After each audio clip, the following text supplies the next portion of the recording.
Hi friends, welcome back to మౌనంగా మీ మౌని. అందరూ ఎలా ఉన్నారండి? మేమైతే చాలా బాగున్నాం. మీరందరూ చాలా ఆనందంగా ఉండాలని కోరుకుంటున్నాను. ముందుగా అందరికీ గుడ్ మార్నింగ్ అండి. ఇంకా రోజు దినచర్యలోకి అయితే వెళ్ళిపోదామండి. ఈ వ్లాగ్ వచ్చేసి ట్యూస్డే వ్లాగ్ అనమాట. ట్యూస్డే రోజు నేను ఇక్కడ పొంగల్ అయితే చేస్తున్నానండి. పొంగల్కైతే నేను పక్కన కుక్కర్లో అయితే పెట్టేశానండి.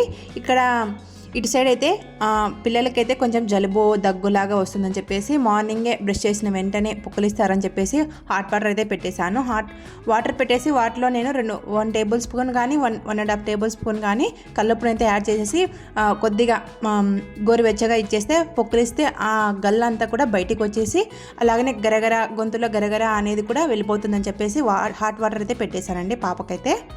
ఫస్ట్ సహస్ర స్కూల్కి వెళ్తుంది కాబట్టి నేను ఇక్కడ సహస్రకైతే వేసిచ్చానండి. గ్లాస్లో వేసిస్తే ఇంకా పుక్కులు ఇచ్చేసి మళ్ళీ వాటర్ తాగుతుందని చెప్పేసి ఇంకా పక్కన పెట్టేశానండి ఆ హాట్ వాటర్ని అయితే. మిగిలిన వాటిని తర్వాత సుహిత్ బ్రష్ చేసేటప్పుడు మళ్ళీ వాటిని అయితే కొద్దిగా వెచ్చచేసి వాడికైతే ఇస్తానన్నమాట. మొన్న ఊరు వెళ్ళాం కదండి, ఊరు నుంచి వచ్చిన వెంటనే జలుబులు పట్టేశాయండి అందరికీ. నాకైతే ఫుల్గా పట్టేసింది. పిల్లలకైతే కొద్దిగా దగ్గులాగా వస్తుందని చెప్పేసి ఆ దగ్గు కూడా తొందరగా తగ్గిపోవాలని చెప్పేసి ఇలా సాల్ట్ వాటర్ అయితే ఇస్తూ ఉంటానన్నమాట. జలుబు దగ్గు చేసినప్పుడు మనకు ఇలా సాల్ట్ వాటర్ ఇచ్చి వాళ్ళకి కొంచెం మిరియాలు అలాగనే చెక్క లవంగాలు మనం పొద్దున్నే పరగడపునే వాళ్ళ గొంతులో వేసేస్తే కొద్దిగా నములుకుంటూ తింటుంటే ఆ గరగర అనేది అలాగనే ఆ జలుబు నుంచి ఉపశమనం కలిగిస్తుందండి పిల్లలకైతే. పెద్దవాళ్ళకు కూడా మనము బ్రష్ చేసిన వెంటనే లవంగం కానీ చెక్క కానీ మనం నోట్లో వేసుకుంటే దగ్గు అలాంటివి జలుబు లాంటివి తొందరగా తగ్గిపోతాయండి. ఎప్పుడు జలుబు చేసినా కూడా మేము ఇలానే పాటిస్తూ ఉంటామండి ఇంట్లో అందరము. కొంచెం ఎక్కువగా ఉన్నప్పుడు దగ్గు జలుబు అనేది హాస్పిటల్కి వెళ్తాం, కానీ కొంచెం జలుబు తక్కువగా ఇలా ఉంటే ఇలా ఇంట్లో పాటిస్తే మనకు సరిపోతుందని చెప్పేసి ఇంట్లోనే ఇలాంటివన్నీ పాటిస్తూ జబ్బునైతే తగ్గించుకుంటామన్నమాట. మార్నింగ్ టిఫిన్లోకి పొంగల్ అయితే చేస్తున్నా అని చెప్పాను కదండి, పొంగలి చట్నీ. పొంగల్ అయితే ఇక్కడ ఉడికిపోయింది, అలాగనే విజిల్స్ కూడా ఆవిరంతా కూడా వెళ్ళిపోయింది అనమాట. వీటిని మనము ఏమి తిడ్డికట్ట పెట్టి కలపాల్సిన అవసరం లేదనమాట. ఒక గ్లాస్కి 3 గ్లాసుల వాటర్ వేస్తే ఇలా ఉడికించుకుంటే చాలా బాగా మెత్తగా అయిపోతుందండి. ఓన్లీ గరిటె పెట్టి మనము తిప్పుతుంటేనే చాలా చాలా మెత్తగా అయిపోతుంది అనమాట. చూడండి, నేను గరిటె పెట్టి తిప్పుతూ ఉంటే ఇక్కడ చాలా చాలా మెత్తగా అయిపోయిందనమాట. పొంగల్ అంతా చాలా బాగా టేస్టీగా ఉందన్నమాట, చాలా బాగా కుదిరింది. మీరు అనుకోవచ్చు పొంగలి ఎవరికి రాదండి అని చెప్పేసి. పొంగలి ఒక్కొక్కరు ఒక్కొక్క స్టైల్లో చేస్తూ ఉంటారండి. నేనైతే బియ్యం తక్కువగా వేసి ఓన్లీ పెసరపప్పు మాత్రమే ఎక్కువగా వేసేసి ఇలా పొంగల్ చేస్తూ ఉంటాను. పొంగల్లోకి ఇక్కడ తిరువాత అయితే పెట్టేశానండి. తిరువాత కూడా రెడీ అయిపోయింది. ఆల్మోస్ట్ రెడీ అయిపోయిన తిరువాత అంతా బాగా వేగిపోయిన తర్వాత 1 టేబుల్ స్పూన్ కానీ 1.5 టేబుల్ స్పూన్ కానీ మిరియాల పొడిని అయితే యాడ్ చేస్తానండి. ఎందుకంటే పిల్లలు మిరియాలు తినరు కదా, వాటిని పక్కన ఏరేస్తూ పక్కన పెట్టేస్తూ ఉంటారు. అందుకోసము మిరియాల పొడి అయితే వాటిలో కలిసిపోతుందని చెప్పేసి ఇలా మిరియాల పొడిని అయితే యాడ్ చేస్తూ ఉంటాను లాస్ట్లో అయితే. ఇంకా పోపు అంతా వేసేసిన తర్వాత బాగా కలిపెట్టేస్తే మనకు పొంగల్ అనేది రెడీ అయిపోతుంది. నేను ఇక్కడ పల్లి చట్నీ అని చేశాను చెప్పాను కదండి. పల్లీల చట్నీ అయితే నేను ఇడ్లీ పల్లి చట్నీ ఎలా చేస్తానో ఈ పల్లి చట్నీ కూడా అలానే చేస్తాను. చాలా చాలా టేస్టీగా ఉంటుందండి. పల్లీలు పచ్చిమిర్చి ఆనియన్స్ వేసేసి బాగా దోరగా బాగా వేయించుకుంటానండి. 1 టేబుల్ స్పూన్ ఆయిల్ వేసేసి అవి బాగా వేగిన తర్వాత 1 టేబుల్ స్పూన్ జీలకర్ర కూడా వేసేసి బాగా వేయించేసుకుంటాను. అలాగనే కొద్దిగా ఒక పిచ్చ చింతపండుని అయితే ముందుగా నానబెట్టేసుకుంటాను. ఇంకా వీటన్నింటిని మిక్సీ పట్టేసుకోవాలండి. చట్నీ అయితే ఈ పొంగల్లో కూడా చాలా చాలా టేస్టీగా ఉంటుందండి. ఇడ్లీలలోకి ఈ పొంగల్లోకి సేమ్ చట్నీ చేస్తానండి. ఎందుకంటే వేరే చట్నీ చేస్తే మా ఇంట్లో తినరని చెప్పేసి ఈ చట్నీనే చేస్తూ ఉంటాను. బాగా ఇష్టంగా తింటారు. నా వీడియోస్ కానీ నా వ్లాగ్స్ కానీ మీకు నచ్చినట్టయితే చిన్న లైక్ ఇచ్చి సబ్స్క్రైబ్ చేసుకోండి. మీరు ఇచ్చే చిన్న లైక్ వల్ల నాకు మోర్ వీడియోస్ చేయాలనిపిస్తూ ఉంటుందని, అందుకోసం ఒక చిన్న లైక్ అయితే ఇవ్వండి. ఇంకా నేను ఇక్కడ పొంగల్ అయితే రెడీ చేశాను కదండి. పొంగలి మళ్ళీ మనం తినే పాపకైతే ఫస్ట్లోనే పెట్టేస్తాను కాబట్టి వేడివేడిగా ఉంటుంది కాబట్టి చాలా బాగుంటుంది. మనం తినేసరికి కొద్దిగా లేట్ అయిపోతుందని చెప్పేసి మూతనైతే గట్టిగా పెట్టేశానండి. కొంచెం వేడిగా ఉంటేనే పొంగలి కానీ ఏదైనా టిఫిన్ కానీ చాలా టేస్టీగా ఉంటుంది. అలాగనే ఈ చలికాలం వేడి పదార్థాలు ఎక్కువగా తింటూ ఉండాలి కాబట్టి కొంచెం వేడిగా ఉంటుందని చెప్పేసి మూతనైతే గట్టిగా పెట్టేశానండి. తర్వాత లంచ్లోకి వచ్చేసి నేను ఇక్కడ అనపకాయల కూర అయితే చేస్తూ ఉన్నానండి. అనపకాయల కూరలోకి కొద్దిగా ధనియా పౌడర్ ఉంటుంది కదా, ఆ ధనియా పౌడర్ అయిపోయిందనమాట. ఇంకా ధనియాలు ఉన్నాయి కదా అని చెప్పేసి గోరువెచ్చగా వేయించుకుంటూ ఉన్నానమాట, మిక్సీ పట్టేద్దామని చెప్పేసి. ఇంకా నేను ఇక్కడ గోరువెచ్చగా బాగా దూరగా వేయించుకోవాలండి. ఒక 5 నిమిషాల పాటు అక్కడే ఉండి మనము కలుపుకుంటూ వేయించుకుంటే ఈ ధనియాలు అనేది మాడిపోకుండా ఉంటాయి. మనం ధనియాలు స్టవ్ మీద పెట్టేసి పక్కకు వెళ్ళిపోతే ధనియాలన్నీ మాడిపోతాయి. ధనియా పౌడర్ అస్సలు బాగుండదండి. ఇంకా అందుకోసం అక్కడే ఉండి కలుపుకుంటూ ఒక 5 నిమిషాల పాటు వేయించేసుకొని పక్కన పెట్టేసుకున్నానండి. నేను ఇక్కడ లంచ్లోకి వచ్చేసి ఇటు సైడ్ అయితే రైస్ పెట్టేశానండి. రైస్ ఉడుకుతూ ఉంటుందని చెప్పేసి ఇంకా ఇటు సైడ్ అయితే ఇంకా ధనియాలు అయితే వేయించేసుకొని పక్కన పెట్టేసుకుంటూ ఉన్నాను. సుహిత్ లంచ్లోకి ఆలూ ఫ్రై కావాలని అన్నాడండి. ఇంకా ఆలూ ఫ్రై అయితే చేస్తూ ఉన్నాను వాడి కోసం అని చెప్పేసి. ఆలూ ఫ్రై ఎక్కువగా చేయలేదండి. ఓన్లీ ఒక 5 కానీ 6 కానీ ఆలూలు తీసేసుకొని వాటి మీద పీల్ తీసేసుకొని ముక్కలా కట్ చేసుకొని పక్కన పెట్టేసుకున్నానండి. ఎక్కువ చేశానండి అనుకోండి, నేను చేసిన కూర అంతా మిగిలిపోతుంది, అసలు ఎవరు తినరండి. అందుకోసం ఆలు వాడికి మాత్రమే, మళ్ళీ సాయంత్రం ఈవినింగ్ వస్తారు కదా డిన్నర్లోకి కూడా కావాలని చెప్పేసి వాడికి అయ్యే మాత్రమే నేను ఇక్కడ ఆలూ ఫ్రై అయితే చేస్తూ ఉన్నాను. ఏ పిల్లలకి ఇష్టం ఉండదండి ఆలూ ఫ్రై అంటే, అందరికీ ఇష్టమే. ఆల్మోస్ట్ అందరూ వీక్లీ 2 టైమ్స్ ఆలూ ఫ్రై చేసి క్యారియర్లో పెడుతూ ఉంటారు తల్లులంతా. ఏది తినకున్నా ఆలూ ఫ్రై మాత్రం వదిలిపెట్టకుండా తింటారండి. ఆ రోజు క్యారియర్ మాత్రం ఖాళీగా వస్తుంది అనమాట. అంత బాగా తింటారనమాట పిల్లలు ఆలూ ఫ్రైని. ఆలూ ఫ్రై ఎక్కువగా తిన్నా కూడా మనకు అంత మంచిది కాదండి ఒళ్ళుకు.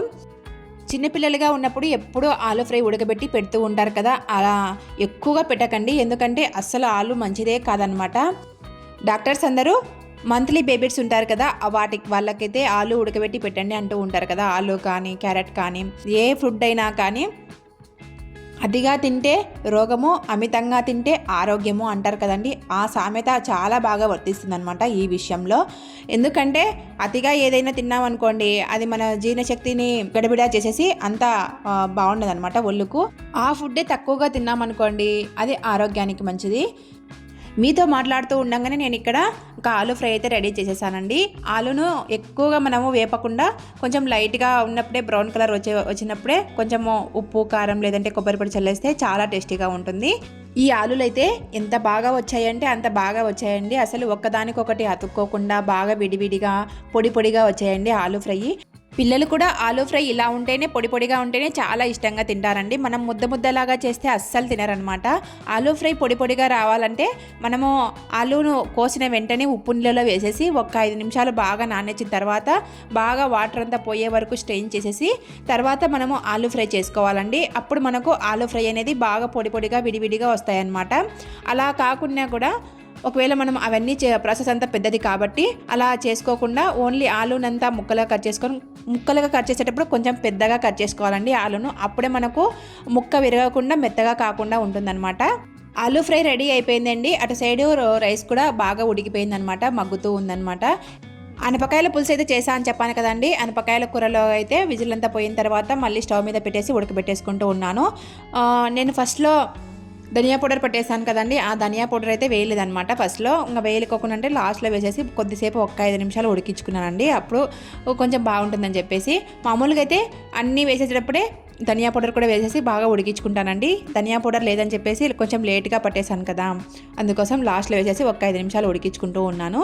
ఇక్కడ అనపకాయలు కూడా చాలా బాగా ఉడికిపోయాయండి. ఇంకా నేను ఒక 5 నిమిషాలు ఉడికించుకున్న తర్వాత అయితే సాల్ట్ సరిపోయిందా లేదా అని చెక్ చేసుకొని ఇంకా వాటిలో కరివేపాకు, కొత్తిమీర అవన్నీ వేసేసుకొని కలిపెట్టేసుకోవాలి. ఇంకా స్టవ్ కూడా బంద్ చేశానండి.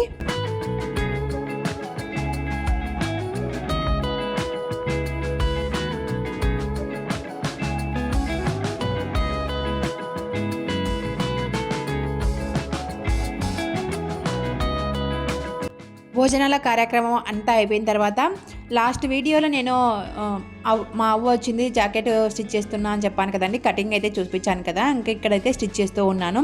హాఫ్ వరకు స్టిచ్ చేశానండి. ఓన్లీ మెడ పీస్ మాత్రమే మిగిలిపోయింది. ఇంకా ఆ మెడ పీస్ని అయితే అటాచ్ చేస్తూ ఉన్నాను నేను ఇక్కడ. ఈ పెద్దవాళ్ళ జాకెట్కి ఏం పెద్ద థ్రెడ్ పైపింగ్స్ కానీ ఇలాంటివి హెమ్మింగ్ చేసేవి కానీ ఏమీ ఉండవండి. ఓన్లీ మనము క్లాత్ని అటాచ్ చేసి ఆ క్లాత్ని మడిచి స్టిచ్ చేస్తే సరిపోతుంది అనమాట. చాలా బాగా కూర్చుంటుంది జాకెట్ అనేది. ఎందుకంటే పెద్ద ఏజ్ వాళ్ళు కాబట్టి ఏం పెద్ద స్టిల్స్ అలాగనే మోడల్ బ్లౌజులు వేసుకోవాలనుకోరు కాబట్టి ఇలా చేసుకుంటే ఈజీగా ఉంటుంది, అలాగనే వాళ్ళకు కూడా కంఫర్టబుల్గా ఉంటుంది. జాకెట్ అయితే బాగా కుట్టేశానండి, చాలా బాగా కుదిరిందనమాట. ఇంకా ఈ జాకెట్కి గుండీలు అలాగనే గుండీలు పెట్టుకునే హోల్స్ ఉంటాయి కదా, ఆ హోల్స్ పెట్టేయాలండి. ఇంకా ఒక్కటి మిగిలిపోయాయి అనమాట. నీడిల్ తీసుకొని అది ఒక అర్ధగంట సేపు కూర్చొని పెట్టేస్తే సరిపోతుంది. ఇంకా జాకెట్ అంతా రెడీ అయిపోయినట్టే.